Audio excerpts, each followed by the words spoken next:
Welcome back. This morning we want to take a break a little from our usual politics, party politics, governors and senators, and we want to look at what is happening within the education sector. And joining us this morning is the chair of the Parliamentary Committee on Education, Sabina Chege. Welcome. Thank you. And of course Mutegi Njau, who is going to lead us in this discussion. But Mheshimiwa, let's start. Your committee is charged with looking at the education in this country. Yes. What have you identified as the big issues of the day? As a country, if we get it right with education, that means the issues of insecurity will be gone.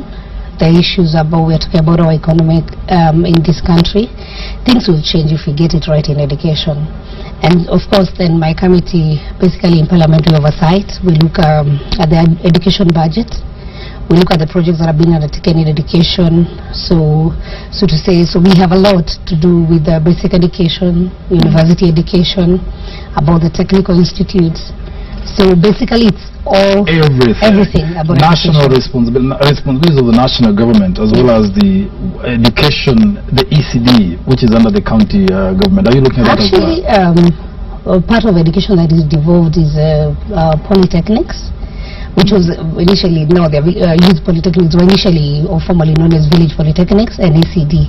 And also there's a big debate on what was devolved. Yes. In ECD, yes. Because I think the county government, as what we were trying to look at as my committee and looking at the Basic Education Act, the ECD that was devolved was meant to be for the infrastructural development for the county government. But TSC is mandated on teacher recruitment.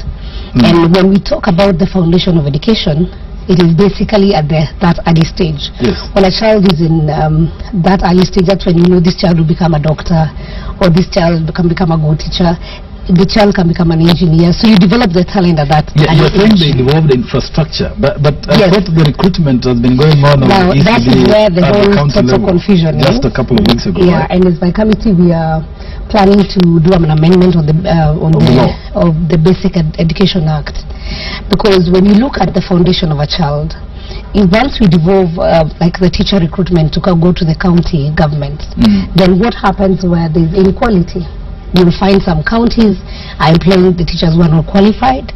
Others are looking at the teachers who are they're going to pay them cheaply. And currently, if we actually have the right teachers at ECD, then we are able to give the country a good foundation in education.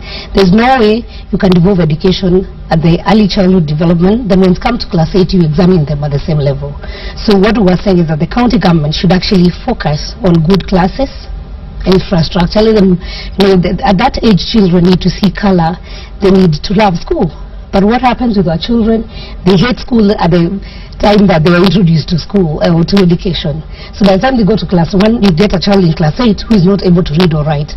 So what happens? That means that you didn't get it right when you're introducing this child to school. And we're saying that TSC should be mandated to employ the best, and I want to underline best, and these are the teachers who should be paid the best at that early age, so that they introduce the children to education. Let the children love education. Let them even be able to identify the talents of these children at that early age. Then you're going to have a very good foundation in education. Yes. So is that happening? Will that happen? It will happen. You think governments will sail through? Yeah, they will, because of course then even when you look at the newspapers and when these county governments are advertising for the ECD teachers, you see there's a very big disparity. Others, the qualification, they will say when you have gotten maybe a D+. Others, and ECD teachers, some of them even have masters. Right. So we need to really have a good standard on who becomes an ECD teacher. No likely challenge that it is unconstitutional, because that is a function that is devolved under the constitution to county governments. So if you try to bring the TSC, the governors and the county administration governments are going to say this is our responsibility. I think you look at the constitution and ask yourself what was devolved. Because the constitution, if you look at the mandate given to Teacher Service Commission, is on teacher recruitment and management. So who is a teacher? Yes. Do you want to tell me the ECD? Teacher is a teacher actually. And I said most of them are actually best qualified. They actually even have their master's degree. So then when you look at what was given to the county, the constitution is very, when it talks about development, it says ECD, but what was devolved in ECD? Is it infrastructural development, or is it the teacher management? Because the constitution is very clear that TSC is mandated actually to do recruitment and management of the teachers. The qualifications you are citing are very high. People master's degree level. I mean, the people who are being hired right now to run ECD are not of that qualification that you're talking about. And that is why we get it wrong in education in this country. Because we don't value the foundation. And you know, in every house or any building, once you have a weak foundation, how do you expect to have a strong? Yes. If you remember, the nursery school at Austin's Cathedral, for a long time, it was run by a person who had a master's degree. So, in actual fact, what we are doing now is completely wrong. That you ask for the person who failed, a failure. Actually, it still happened earlier. If you look at my village, I'll say my village, we always got a nursery school teacher who was either a retired teacher or somebody who's a lady who dropped at class 8 or who didn't do well in school, and so she was available and was paid 3,000 or 2,000 shillings per month, which actually some of them were paid after even 1 year. Because they were even giving maybe a voluntary service to the church, which was managing the nursery school. So I think we need to start the foundation of education from that level, from the early childhood development. Let's get the right teachers, let's get the most qualified teachers, let's even get the most paid teacher at that early age. And so then we have good foundation and we will be able to develop our children. Okay, that is one area, one problem area. Now let's switch to the top. The university education, that is also under the purview. I mean, there is chaos. Parallel programs of no distinction. I mean, the quality of education at the level is disastrous. I think all is not lost. What we need to do is to look at our curriculum and change our focus in education. What we did earlier, when especially we turned some of the universities, the technical institutes to universities, and we focused as a country on academics rather than the skills. So you find somebody with very good papers, but when you employ that person, they're not able to perform. And basically, I'm one person who is trying to champion for one, academics plus the practical part of education. It is very sad when you go to an institution like University of Nairobi, you find that there is a building coming up. We have engineering students in the University of Nairobi, but that building that is being built by people from outside, the university students are not allowed to actually enter into that building. What happened to Thika Road when it was being built? Currently now I find that Thika Road, the vehicles have hit the rails and everything, and nobody seems to be repairing the road because we did not involve our students when that road was being built. I totally feel that any contract, and actually any big contract that comes to this country, the government should partner with that company so that our students are part of the team that works. They are trained such that if they need either after-sales service, if they need repairs, if they need even to employ local people, then our students should do that. What is happening right now with the universities is that we are getting people with very good papers, but not even those papers, Mashimo, if you start a university and then because of money, universities have become money-minting institutions. They go to some building in Embu or any town in Kenya. They hire some building which under there are shops and bars. Actually, then on the 4th floor and 5th floor is a university. What kind of people? Even if they are teaching Swahili or history, I'm not saying them. They will not be, because first of all the teachers are moonlighting. One is teaching this town in Nairobi. The following day they are teaching in Nakuru.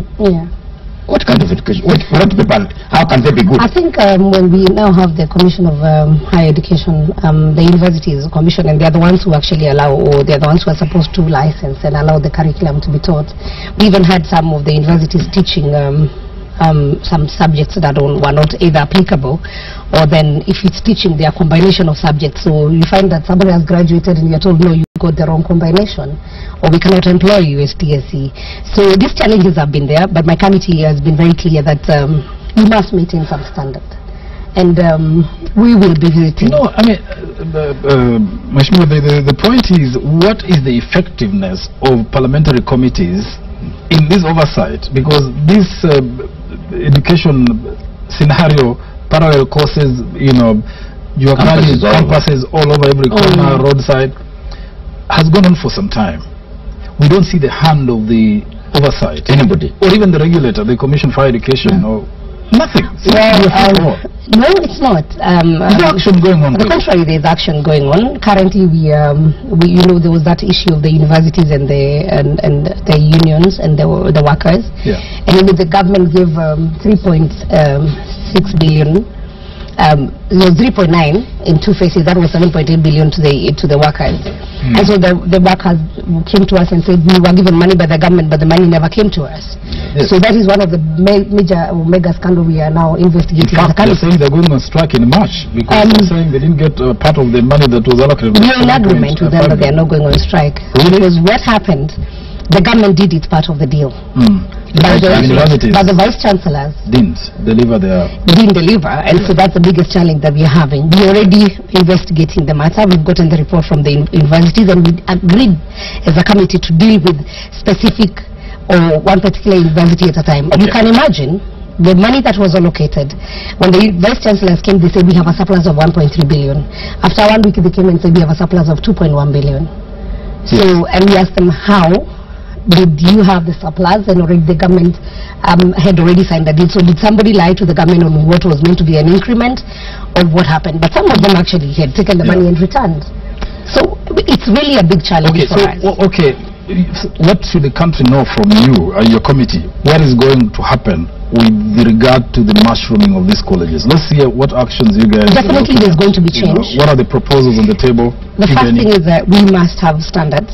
And we'll be going around, and if the community or even society have anything, the role of the parliament is actually to regulate. Yes. And so if there are issues that are not clear, if their universities are not delivering, they should be able to come and even write to us. As the committee, we will go and we will investigate. And once we do a recommendation in parliament and the parliament adopts, then it becomes a law. Right. So basically, we are not asleep, and I'll say that. Okay. We are really playing a good role over. Universities give their own degrees.